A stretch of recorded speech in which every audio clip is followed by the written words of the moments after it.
Hey people, Linker here with a huge video. We made an endgame campaign tier list to end all tier lists ever. We're going to have a chat about all ascended heroes currently in the game, explain these unique tier lists, go over all the hot takes, get me a few new haters, have a lot of fun, like and subscribe. We gotta beat the algorithm. I worked hard to come up with this, so I'm giving you guys a challenge. Can you get this to 500 likes? If you will, I'll publish a surprise requested analysis video within this week. Now with that out of the way, let's get going.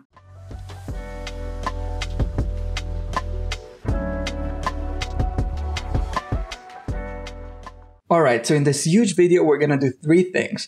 First, a quick talk about the ranking, then the tiers, and lastly the heroes as we place them on the list. So what is this tier list ranking? The idea is, which heroes would you rather have? Assume you had a full invested bag and you had to take out certain heroes and fight campaign. Would you rather miss Ukkyu and M'Zoth, or would you rather Joker and Nara? Adding up the rankings, Ukkyu and M'Zoth is 200, Joker and Nara are 213, so Joker and Nara are worth more. I wanted this to be as little opinionated as possible, so I brought many players and supported all the decisions with a range from endgame replay data. There's still three core issues we gotta talk about. First, any mistake we made carries out for the rest of the estimations. We just estimated two heroes, kept on fighting it on, and just seeing how each values to another, try to be as consistent as we could, but still. Second, ranking so many heroes, you're bound to be inconsistent and overlook some. And third, this makes certain off-meta picks rank a little lower than they otherwise would. For example, take Casus in 5-pole. It's outclassed by Lucretia, but until you get her, it's actually decent, and that isn't reflected here. On the other side, it makes side picks more valuable than they otherwise would be. Albedo herself is a weak hero, but because she's used with Iron so much, she rises up. I think that's a net positive because there's many underappreciated heroes like Hera, Skriath, and Sylas that players can benefit from prioritizing, so keep that in mind with the rankings. Our prototype, however, the result is a precious, one-of-a-kind endgame resource that I'm super happy we did. It can help you guys making decisions about transitioning to gazing, planning compositions, and so much more. So that's that for the rankings. And for the tiers, their ranking ranges, S is anything above 600, being ban-worthy heroes. These are completely broken, take priority over many meta heroes and define almost every single replay. A is the line for the top 25. These are overpowered meta heroes, what you should be building to win campaign. B is the top 50, being balanced heroes that are common to see in replays, filling in compositions, substituting or conditionally winning matches. C tier is meant for viable niches. These are heroes that are uncommon to see replays, but they still do certain things very well into specific comps. And F tier is the heroes you see no usage in the end game. These are heroes that assume full campaign bag you will likely never use at their current state. So these are the ones you should probably avoid prioritizing. Final word before the ranking, the state of the game right now is pretty balanced. The way the power creep is in the game currently leaves it the majority heroes will be either A or B tier, a select few at S, and about a third at C and F. So now that we clarified that, let's get onto the rankings. Starting off, we have the strongest carry in the game, Ainz. Ainz is a new hero we already told you on this channel to prioritize, incredibly strong as a carry. Goes either with full dimensionals, can do god comp Ainz on specific one-set teams, especially like King's Tower around 600, but much more.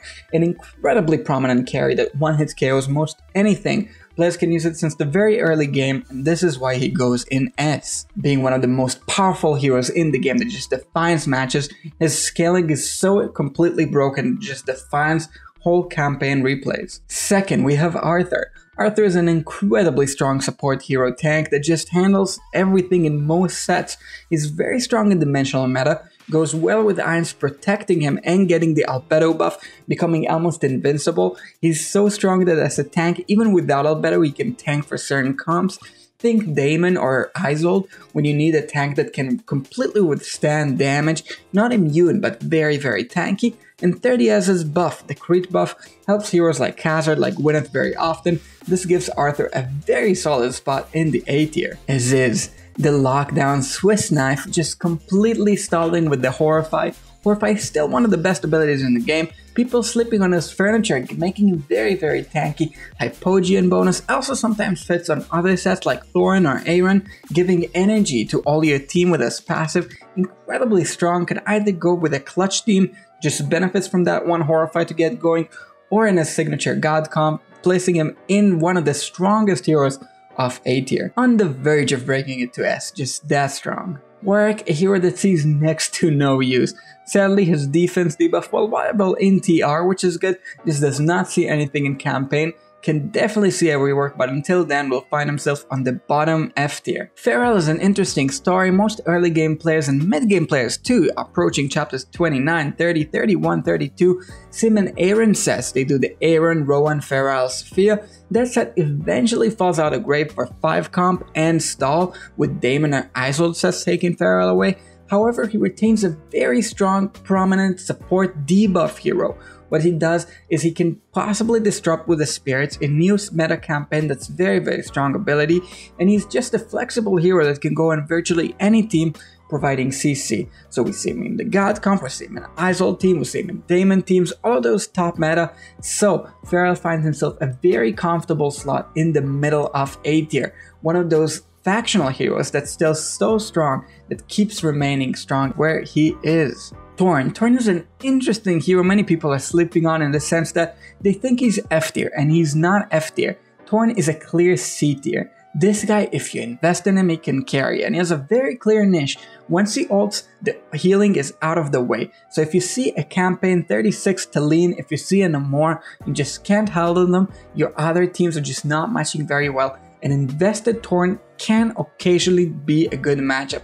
Having that said, he's not very consistent. He hates to see plenty of things like bursts, like wilders, like counter heals on enemies, and the haste and life leech. There's some carries that spiral him way better, but the field effect is very strong, the hero himself is viable, so a clear C tier hero, not an F tier quite yet. Lorsan is one of my favorite heroes. He's plenty of use in burst, just incredibly strong. I love him a lot, especially in PvP. In PvE too, his ability to just link things and burst them down with Aaron is very strong. The only issue for Lorsan is that the core 5 pull does not include him. He's more as a substitute hero, so he's a balanced hero that often sees play on the verge of breaking it up to the meta. But because he's a substitute to the core 5 team with Lucretia, Aaron, stuff like that, he finds himself on the very top of balance, enabling burst sets. Even earlier in the late game, if you're talking about chapter 34, 33, he's still very usable with the Skriath Aaron comps that are very strong. Him and Skriath rank pretty closely. This is why you'll see Lorsan in 108 right now, on the verge of breaking up. We'll have to talk about Skriath, don't worry you 5-fold players. Kaz, another underestimated hero. She's not F tier, she's on the very bottom of C, and the reason she's on the very bottom of C is that she's able to do stuff. When invested, her dodge can dodge mage heroes, so if she can spiral out, if she can get out of control, think Ezio is very strong because he can dodge and spiral out. Sometimes Kaz's damage is enough. The requirement is that the enemies need to have very low accuracy, allow her to do her thing and spiral out, and they need to be also kind of frail. So it's a very bad Ezio, but nonetheless, it can work. Kaz is something that can work in the very late game. She's on the very bottom of C tier, but it is possibly viable. Obviously dies to any burst magical damage, obviously very vulnerable and doesn't go into most sets, but it's a niche nonetheless, and players that know it and add it to their arsenal will find a lot of success. Fox is a sad one for me on the top of C tier. The thing is with Fox, he's just falling out of race with the top 50. Other heroes that got introduced just outclass him. The comparison to Tassie is unfavorable. The comparison to other support heroes that got introduced, like Salus, that gives immunity to a team member, is just not very favorable. And while him removing the buffs is strong, it's not that powerful. You have other heroes that do that. It's just not beneficial enough. Despite the strong SI, I feel like people are slipping on him, but the replay data indicates that Fox is one of those heroes that you'll be fine if you still don't have. Nonetheless, still a strong hero, still a C tier hero, not an F tier hero, viable, can go into specific sets, sometimes gets the cleanse install sets onto Brutus, one to keep an eye for, but not as strong as he used to be. Daemon, one of my personal favorites, goes onto the top of A tier. He's a strong carry. If you haven't seen him work, definitely check him out. The way he works, he just steals the shield very strong into those stall sets. You keep seeing tanky enemies in campaign. People see the Warwicks, the Arthurs that start joining around, and they don't know what to do. Daemon is your answer to those heroes. You need something that can steal their HP and that they cannot kill their own HP on. So all those stall heroes get completely countered by Daemon, an incredible carry that goes from the very early to the very late, incredibly prominent, both in God comp and his own comps, works very well with any allies that allow him to stall, like Orthos, like Alna. Anything to that effect will allow Daemon to eventually spiral out, steal that energy, steal that health, and eventually win you the match. Grezel will get reworked, so this is going to be a tentative one, but it's 13 because we don't see any usage right now. On F tier, does not see use, but maybe people learn to use him and steal the power like Daemon does. Maybe he will find use soon. The issue with him right now, it just doesn't do enough.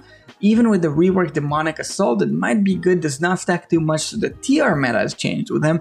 He's not good enough in campaign because one enemy in campaign is not the end-all be-all. It's usually countering the whole set. Because enemy campaign teams are randomized, it's not like a one carry set where you just counter one thing, which is where he thrives the most.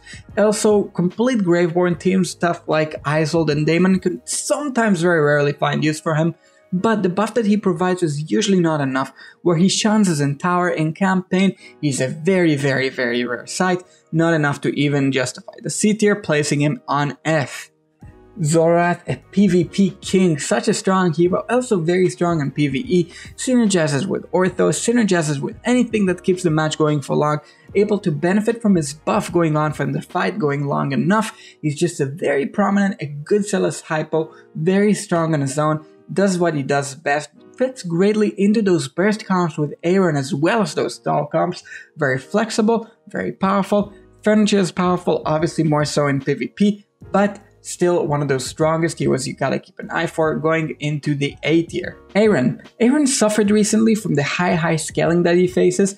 In the past he would be an S tier, sadly right now is the top of A tier. A very strong hero, don't get me wrong here, burst works. The issue is that if you want to burst through the later chapters, 36, 37, we have the data. The issue with that is just he's not as good as some of the other picks. Sometimes, and very rarely, there's matches where he's not seen. While he's very strong in burst, while he has the Thorin matchup where he can pull, he's an incredibly strong hero. He just doesn't scale off of enemies, he only ignores their defense. Ezio, fun fact, we started with Ezio balancing for Brutus and Nara. He's a very strong dimensional going to the A tier. He fits great into stall comps where he can stall by himself, he goes with Albedo. He can even do a second set to Iron, sometimes working on his own. It depends on what you're doing, but the way he works is he spirals the dodge. The execution is not the broken part where he carries. The broken part that justifies this ranking is the fact that he's a dodge tank that with new retry campaign meta can sometimes against all physical teams spiral out completely and just damage the enemies down to range. So if you can support Ezio, he works in a similar way to kind of Isolde does, just spirals the dodge and eventually beats down the enemy. Completely untouchable with enough replays, very strong on his own, and obviously can go with Ainz too. Wherever Ainz ult is not enough, you can slap an Ezio in there, and then Ezio picks up the enemies that are left. A very strong hero, very easy to fit, not as flexible into everything, hates mages, but still nonetheless a strong hero. M'Zoth, one of those auxiliary tanks, a very strong tank by the way, that goes into those sets after you've gotten all the carries. So the thing with M'Zoth, he goes into sets that are already built. You need to have the stall set that slaps M'Zoth build. You need to have the God comp that doesn't build. You need to have the Ainz that doesn't build. But he goes into virtually all sets wherever you need an extra tank. Let's say, I don't know, you did a God comp and twins die right off, or something in the front line dies right off. You put a M'Zoth in the front line, sometimes that works in his own. Sometimes in a Daemon set and plenty others, he's just very strong, instantly ults, can do a lot of damage with the Reflect by the way, and also comes with a very precious Hypogean bonus. Just a hero that's very easy to use. Some of you that did Battle of Blood will know that M'Zoth is very strong, maybe not with War of Witch, because there's no Hypogeans there, but a very strong hero to look out for.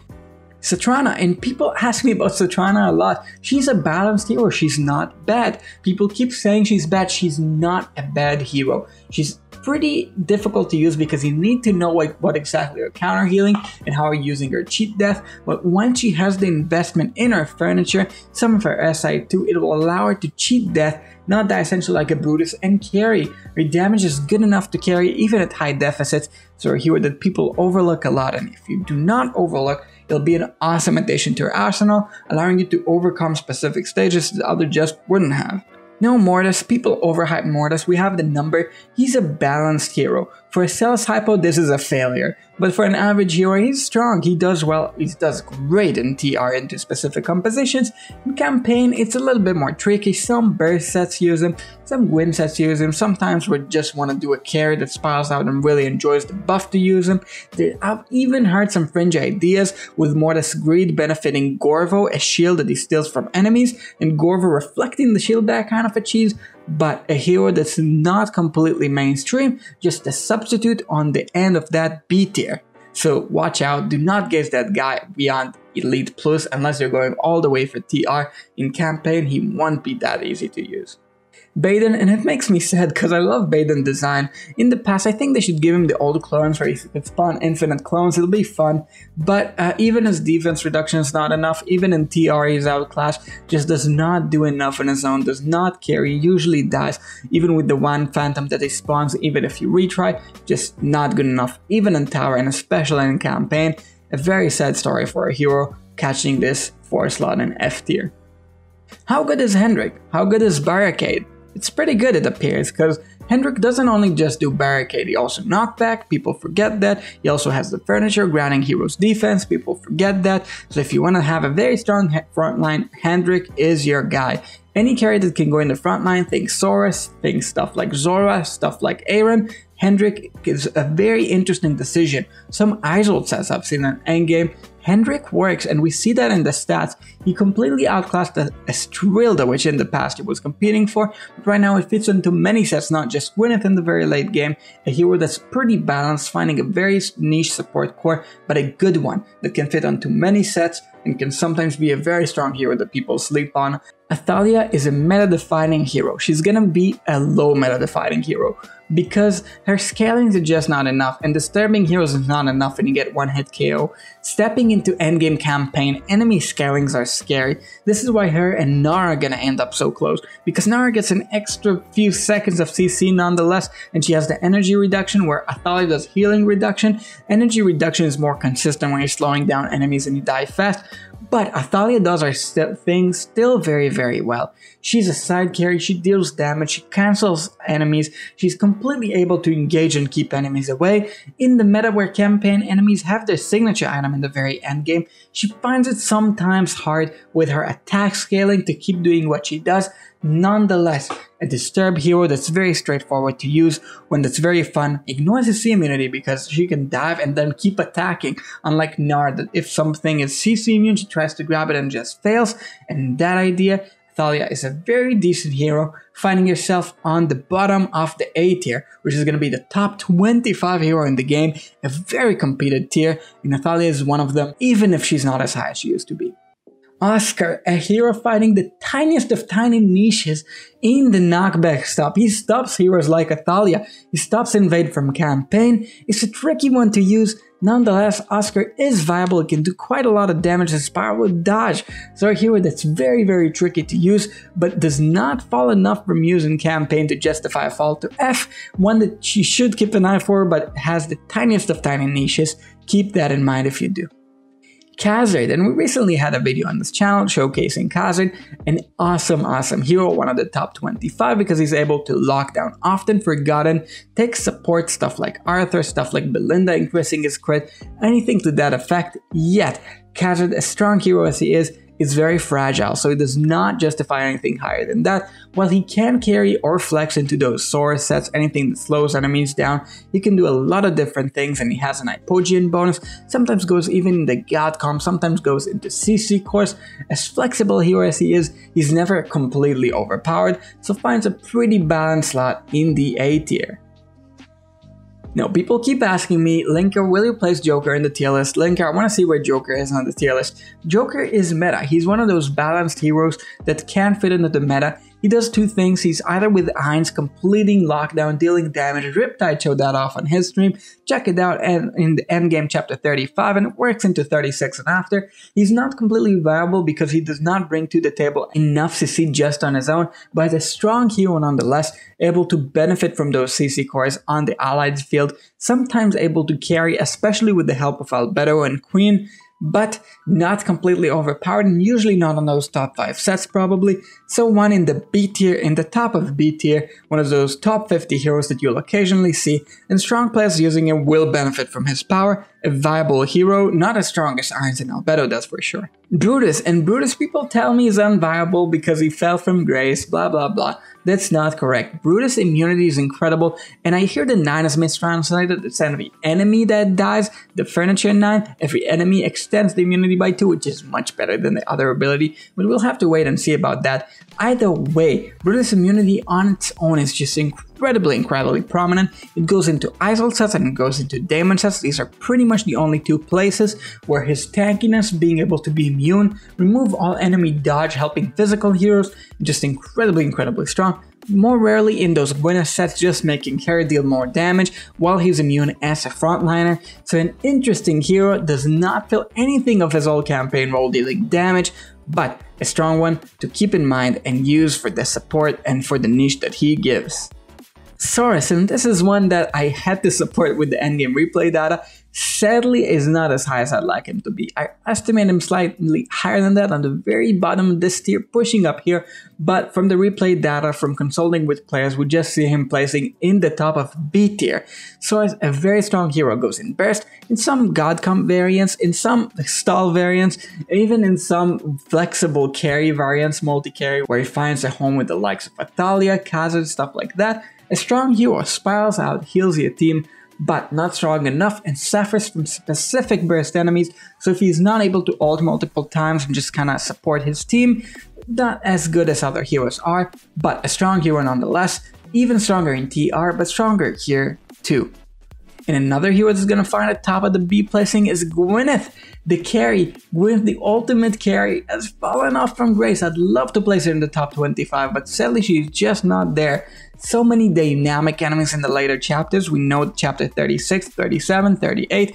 The backlines are too dynamic for her. In too few places is she top 25, which places her in the very top of top 50. Still good, still viable, still awesome. Sometimes finds positioning in those burst sets with Aaron. It's very rare, that's more of a PvP kind of thing. Usually she's used in her own sets whenever there are static backline enemies. Wherever they are, she's awesome. Don't sleep on her, but she's situational. She cannot work into everything. If you don't have her, you'll be fine with other allies. She's less important than other carries that are more consistent into those other teams.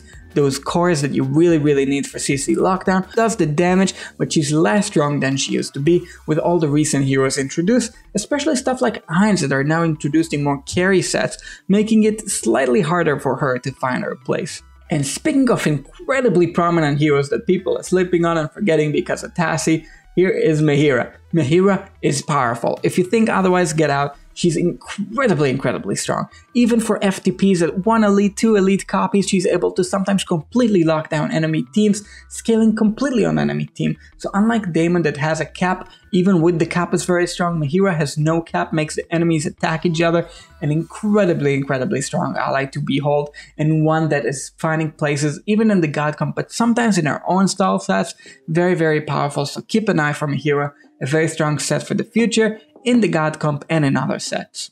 One that's less known for endgame campaign is going to be Scrag. Scrag Furniture enables invade cores. How good are invade cores? Pretty good, not top 5 all the time, but definitely top 5 some of the time. It's like the 6th or 7th best team, and Scrag himself is a keep piece but not entirely needed. Sometimes you can sub him with something like Vizoth.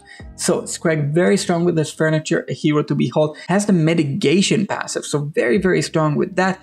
Keep an eye out for Scrag, don't miss out on Scrag, a Mauler that's able to really support your team. Think about stuff like Athalia with him, Talene with him, Wukong with him, other viable heroes that go very well with Scrag that invades, tanks, and supports. Rosaline is falling out of grace sadly. She used to have a place in win sets, now she struggles a little bit more. Rosaline is one of those heroes that sadly is falling out of grace. If she used to have a static place in win sets, she has a lot of competition there. Lorsan is competing with her, Zolrath is competing with her, Brutus is competing with her, lots of heroes are competing with her, which is why sometimes she just doesn't get picked. Even in the Ein sets, dimensionals are very strong, so she has certain flexibility, but if she's not finding that flexibility positioning, she just has to be a balanced hero. On the lower side of balanced heroes because she can be substituted pretty well, but a strong hero nonetheless, enabling certain heroes to clutch the win, especially Eins. People are sleeping on her in Ein sets. Sometimes the extra ult is exactly what you need to win, and you can even sub out a dimensional just for this ability. So Rosaline, one of the strongest supports in the game, in the balanced tier, top 50, but not as strong as she used to be. Now give me the drum roll. There we go. Rowan, the very best hero in the game, almost in the 1000. Rowan is incredible. It's nothing that you could even put to words. If carries are something that you could sometimes substitute, even Einstein is incredibly strong, you could use another carry in that set. Rowan finds incredible usage in everywhere. He enables Eins. But if you don't have Eins and you have a Rowan, just enable another carry. He's incredibly powerful. His ability to dodge in the frontline scaling, so where his debuff with the duck, people are not aware with the debuff with the duck. That's one thing that's incredibly strong, just with the numbers. The ult stunning enemies, giving energy with the signature item, single best signature item in the game. Furniture, people are sleeping on it. 3 out of 9 is actually really good. 9 out of 9 it's not that good, but 3 out of 9, don't skip that. People are sleeping on that. Rowan is the single best hero in the game, able to fit in every single set in the game. Thorin Cheese, he works. Eins, he works. Godcomp, he works. Aaron, he works. He works everywhere. So Rowan, the single best hero. Level him, build him, invest in him. You won't regret it. Factional 2s are achievable. Slap him on all your wish lists. Hero choice summon that guy all the way. Have fun. Keep in mind Rosaline may be following Gwyneth if you're an early game player, but Rowan, the best hero in the game, hands down, incredibly powerful. Just ridiculous, should be banned, should be nerfed, but too strong, loving it. Wukong, another hero that's surprisingly hurt by power creep. Sadly, he's gonna find himself on the meta, on the substitutes, in the top 50, in the top side of the top 50, but not in the top 25. It's just harder to find a place for him. If you think about those sets that used to use him, the careless Source sets, they're just not as good with the introduction of stuff like Eins, stuff like Lucretia rework and Alna, just too many strong carry sets. So those old sets that used to work like Celes Graveborn are just seeing less and less use, which is why Wukong finds a balance tier. Still incredibly strong against enemy Aaron, you just slap him as a counter, works in many sets, is able to completely negate certain enemy carries with the slows, with everything that he does, but not as strong as he used to be. A tag that fell to power creep, so keep an eye on Wukong, giving Chaosbringer what she likes, giving the 3 levels what she likes, but keep in mind there's other alternatives, really good aside 20, Tread Furniture at 3, strong hero. These heroes, I'm so sad to see that. Verk, guys, I wish I could have done him higher, but it's a niche. Higher tier niche, but it's a niche. It's not viable when there's no invaders. He has good damage, but it needs the stuns on the invaders if there's no invaders in the set, which is not a given. A certain one or the one, but even a non-investing one can stun. So an interesting hero that people are sleeping on. Love Odin, I love his furniture, but it's not as good as we thought. He's used for the portals.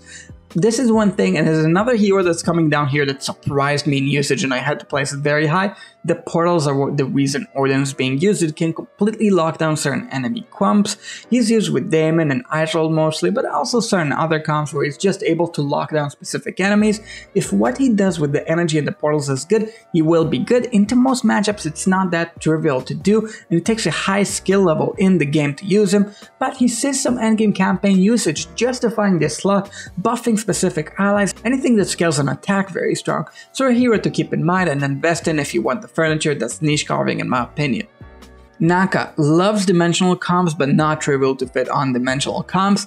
A CC hero that's very strong, has 9 lives, mostly a PvP hero nowadays. Still strong in campaign, goes in win sets, goes in dim sets, but not one of the 25, definitely one of the top 50. One of the easiest heroes to place if you ask me. She's just a signature B tier hero. And Rain, way higher than that, apparently goes in those iron sets, almost cutting it to the top, because in the endgame she just sees a lot of usage with irons.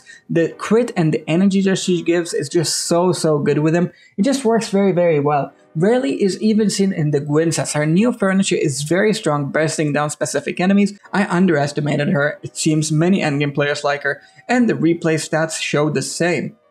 Shamira, we know the story, very strong in the early game, love her in the early game, but goes into the F tier, just not strong in the late game, just does not do enough.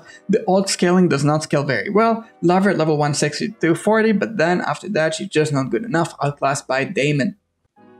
Sophia, comfortable place for Sophia. Thing with Sophia is she works in certain Aaron sets, not all Aaron sets, but certain Aaron sets really like her. I've heard of certain other sets that use her, but that is incredibly niche stuff like Gwyneth sometimes use her.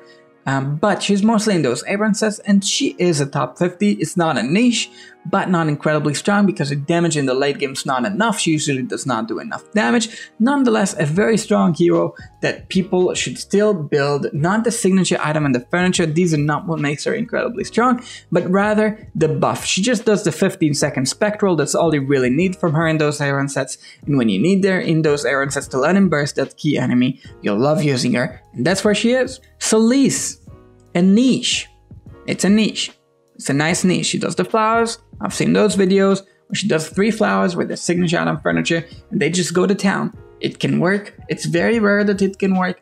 Anything can just one-hit KO her basically, but just like Numisu, she's able to do those little things, and if they place themselves right, she can win matches. She can even carry matches, which is one thing that Numisu cannot do. But even with all the investment, not that easy to work, takes a lot of retries, takes specific allies, takes some work. So keep Solis in mind, don't completely sleep on Solis. But if you have to remove a hero from the comp and it's anyone from the B tier or Solis, it's probably Solis.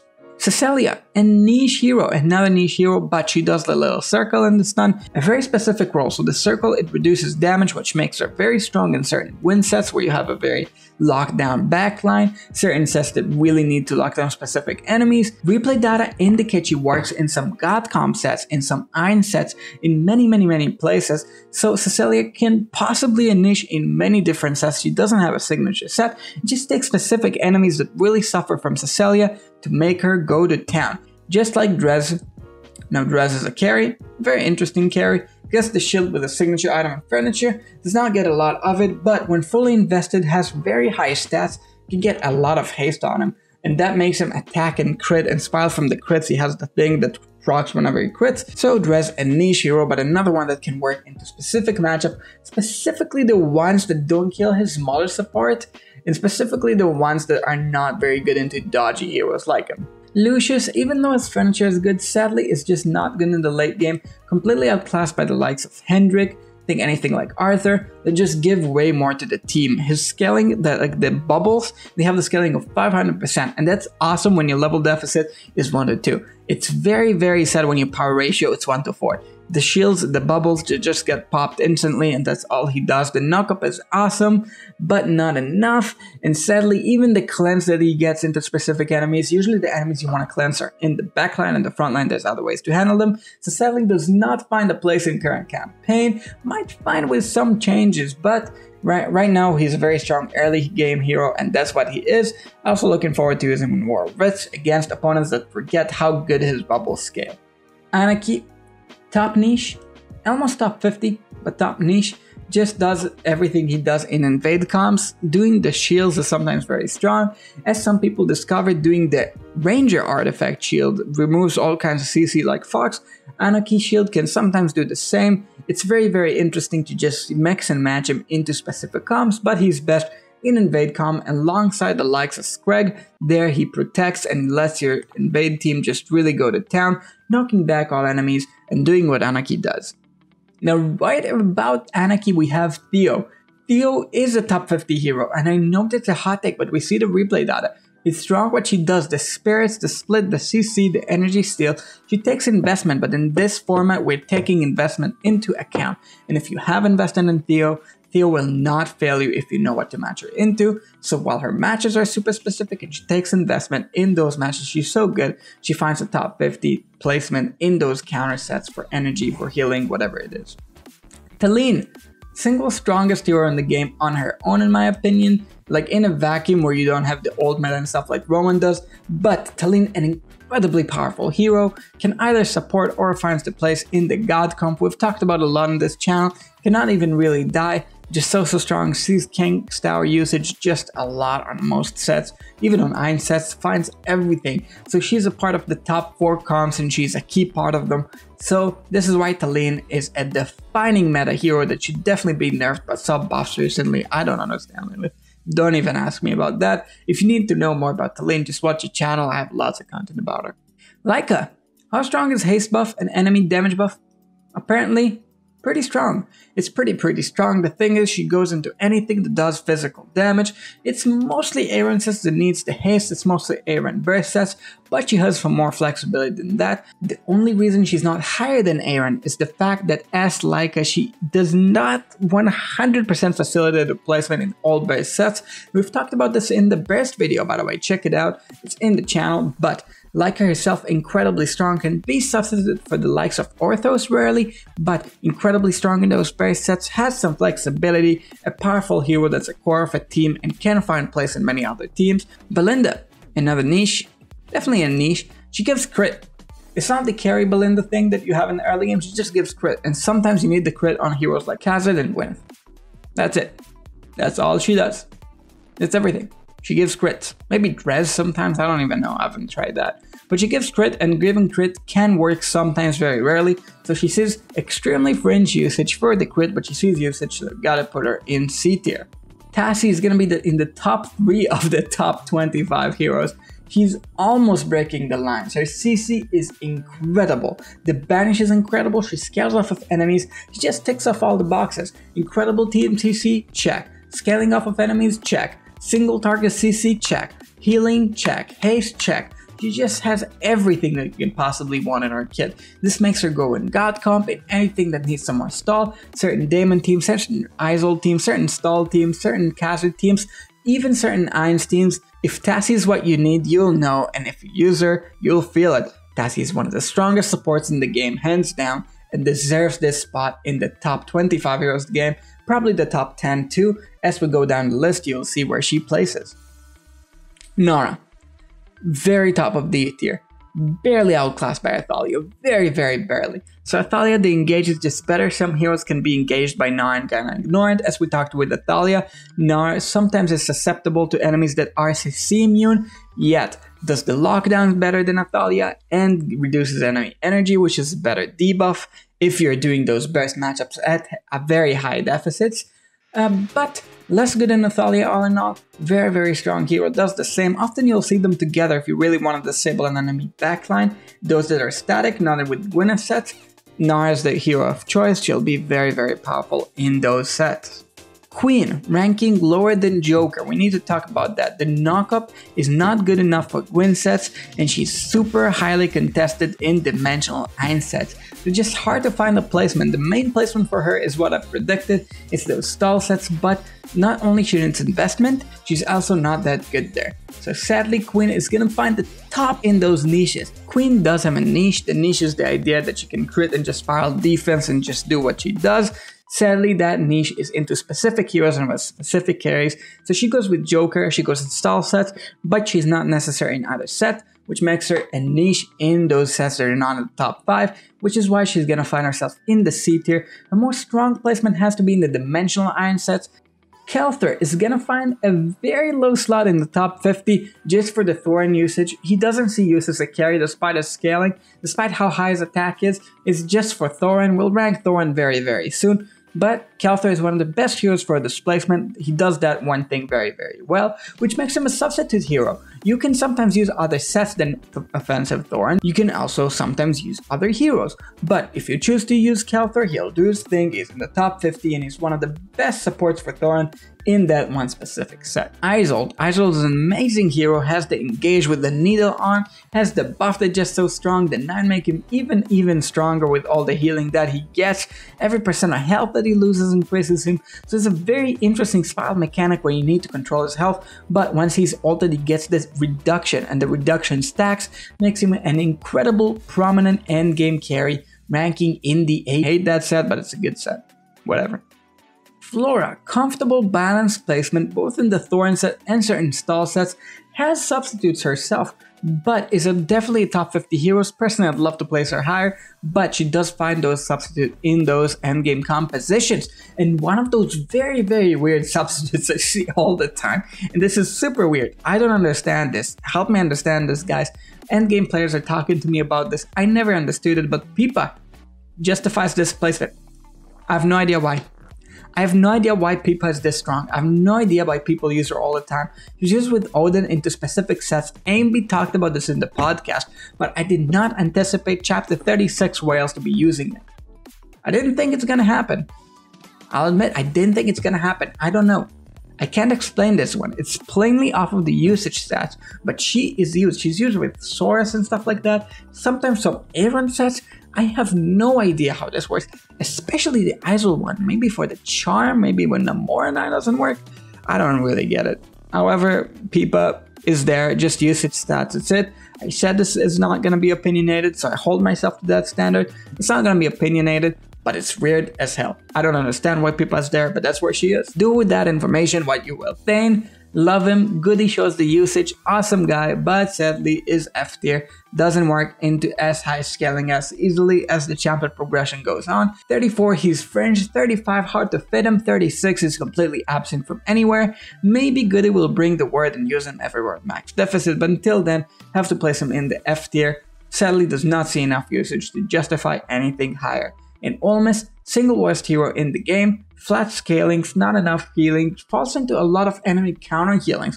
Remember, enemies have their signature items, so stuff like Feral, Cassidy's faster, stuff like that just counters him completely. His scaling is not strong enough, even at the scaling point where he is. Very strong in War of Wits, but very bad in campaign. Saris, the best thing about Saris is the passive, so kind of similar to an Olmus, slightly better because he gets a healing, so the healing still remains, like the healing that he gets from a signature item, but nowhere good enough to be used in in-game campaigns. He's very, very fringe usage in some sets, not good enough, sadly. Zafrael, love Zafrael. Like the PvP variant, he sees usage in Embarrassed comps. He also sees usage in Invade comps with the likes of Scrag. He can fit in many places, absolutely love the guy. His stance has high scaling and does what it does very, very well. We talked about Zafrael in the channel in the past, but sadly out of the two of these, Zafrael and Lucretia is the queen. Lucretia is gonna be the very, very top hero in the A tier. She's gonna be the top 5 hero. This is the reason for that. She just scales incredible. We talked about the Lucretia rework in the channel. What Lucretia does, she has allies die and then she beats anything. She can 1v5 whole complete sets. We see that happening time and time again. Strongest set she fits into is the 5 pull, where you pull the 5 heroes, they kill your allies, and then they're grouped, and then her AoE just files with the life leech, and she's just incredibly consistent, incredibly good. People have slept on Lucretia, people will sleep on Lucretia, but you guys know from my channel, on the Stargazing priority, she's second. That's because she works very, very well, even in the mid-game scaling into the late game, but even in the late game, she's an incredible hero, top 5, sees a lot of usage. It's very rare that you see a no Lucretia replay stage at the chapter 36, 37, and so forth. Very easy to use too. Orthos, this saddens me, but this is a slot mascot of the channel. Would love to place him higher. Just tricky to use because it's incredibly squishy until it triggers the passive. You could cheat it out with stuff like Zorath, but this is not mainstream enough on the endgame replays. Maybe we need some more endgame players to get woke and watch this channel and know what's up with the Orthos Zorath synergy, but they don't use him well enough. He's squishy, dies fast. He's very, very strong where he isn't, so he can find places in those stall sets, into those slower enemies. He can sometimes go in the backline, have stuff like Wukong tanking for him. Anything that can just need the Orthos tank that goes on the best for long fights will love him. But more tricky to use than he used to be. Top 25, but not top 10 as he used to be for me at least.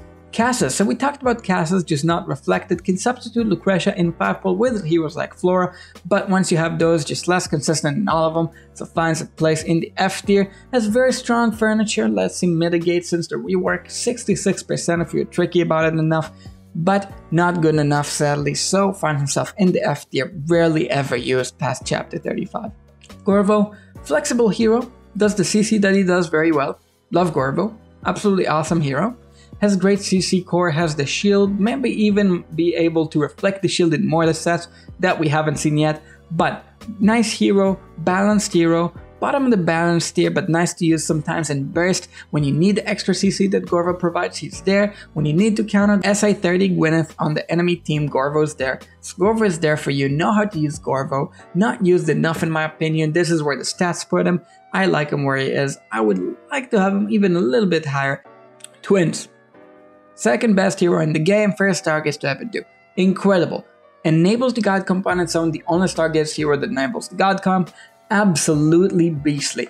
Goes into some other sets with the cleanse, has the unique link that sometimes is used, even in very low scalars. You could use Elite Twins, even in chapter 29, so you 29 listen up. You could use Elite Twins to link two heroes like Aaron and something, and Aaron will be much stronger. So Twins, incredibly prominent with the links, incredibly strong in the God Comp, sees used in all variants like Iron's God Comp, sees certain use in stall sets, can go with Daemon and Isolt, so goes with virtually any set right now, and is a very strong piece of support that allows any fight that goes on to always tip the scales in your favor. Sylas. I'm gonna make the case people are sleeping on Sylas. He goes with Daemon and Isolt, two of the best carries in the game. People, listen. Sylas is good. You need to invest in Sylas for him to be good, but he is good and people are slipping on him. The immunity can sometimes really enable certain carries. Think about Alna, very strong in his zone, and if you know how to use him, he finds the comfortable top 25. Well, he does take some skill to use so that he's able to hold the right hero in the right time, a hero that really benefits those who use him well. The counter healing and healing mechanics are just incredible, synergize with Isolt, with Talene, with the strongest heroes in the game right now. Estrilda used to be in Hendrik's place, but since Hendrik was introduced and completely discovered, finds herself in the very top of the niches tier. Sadly, when Hendrik was introduced, Hendrik Estrilda stages are completely absent from 35 and on. Estrilda is very rare to see, but she still does what she does. She gives the backline the mitigation she does knockback, sometimes finds some placement in those Gwyneth sets, not strong enough to justify any higher than that. On the verge of breaking to the top 50 heroes in the game, but just not there. Ukyu's 20, which would statically put him here and here, so I had to choose and I put him down below. Just completely outclassed by Dimensionals, just does not have any accuracy support, can possibly carry if any accuracy support will be introduced to the game. The only one right now is Laika and she's super contested, so on his own he's just not good enough. The only complete pay-to-pay hero, and I'm happy that they are not buffing him to be too strong, otherwise FTP players will be very sad. And Tandra, waiting for the rework hasn't dropped by the time I'm ranking her. Right now she's just unviable. Skelling's not enough, has lots of healing, sometimes finds replays in tower, sometimes Shay does things with her, but 35 and on, zero data. Doesn't get used. Sad, but it's the case. Numisu, bottom hero in the top 50.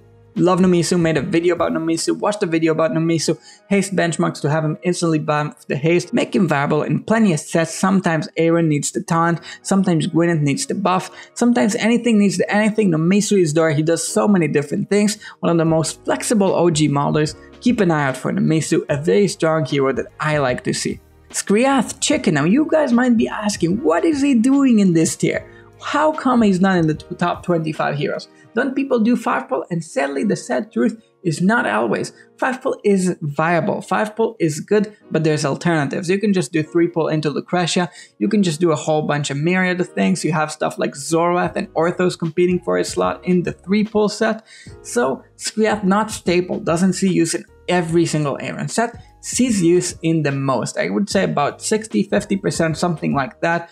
As you progress to chapter 36, we have the complete data for 35.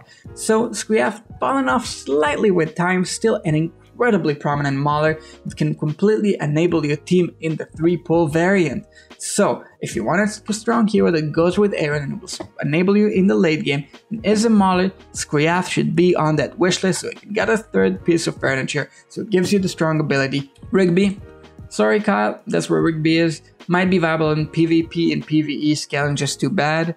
Maitri is good, somewhat tanky, has the stuns, but just not enough. Other heroes just outclass and think even Oscar, think stuff like Fox. All of these completely outclassed Rigby, which leaves him in a position where you rarely see anything with him. There's like 1 or 2 replays in the database, which I think are memes of people that really like Rigby. How good is Alna? Well, we know. Incredibly good. one of the top 25 heroes, incredibly strong hero that we see virtually everywhere. She fits in stall with stuff like Orthos, Khazard. She also fits in carry sets. She does not fit in the God comp. She does go with Daemon. The immunity and giving another ally immunity is incredibly strong, and she can also do damage if you position her right to do that. So Alna is an awesome hero. Keep your eyes open for Alna, do Stargazer, maybe even before Time Twins, despite my Stargazing priority. A very strong hero. Love to see her. She's not any higher than that, I don't think, but she's very powerful and finds certain placements that are awesome to see. Isabella overtaking Shamira. Well, in fun story, in my early game, I was a Shamira player. At the time, there were no better carries in my defense. Anyways, Isabella at the time we thought is trash and would never outclass Shamira, and would you look at that, rarely sees some replays in Tower. That's it. 6. That's it. Doesn't see any replays in campaign. Maybe Clean My Whip did something chapter 33, 34, but in 35 forward, 0 replays. Not a good hero, sadly. I don't get the hero popularity feature. It's beyond me. You guys are crazy. Tidus, also absolutely love him in 5-pull. Similar case to Skriath, where he contests with a lot more substitute supports. So he contests with stuff like Zorath, he contests with stuff like, I don't know, anything that LCC, even Athalia in this set sometimes. It's hard time for Tidus, but he's still a balanced, strong meta hero in those substitutes that are very common to see. While he fights with other CCs that do go usually in the 5-pull like Orthos, he also has a position in the Invade comp with Scrag that's rarely seen but is also a niche that justifies picking Tidus as much as he does. He's a balanced hero on the top side of the balanced heroes. Now last two, Albedo. Albedo's pretty easy. She's a top meta hero only for Ainz. She buffs Ainz and Dimensionals. Dimensional meta, Albedo's signature item, loves Dimensional meta. And Namora with the 9 on 9 furniture is just completely incredible. What it does is it charms the close enemies. You can sometimes use it against stuff like Isolde, but if the enemy is unfit, she's unusable, which means she's very usable, placing her in the very bottom of the balance tier. And with that, we have the tier list. Guys, this was a huge project.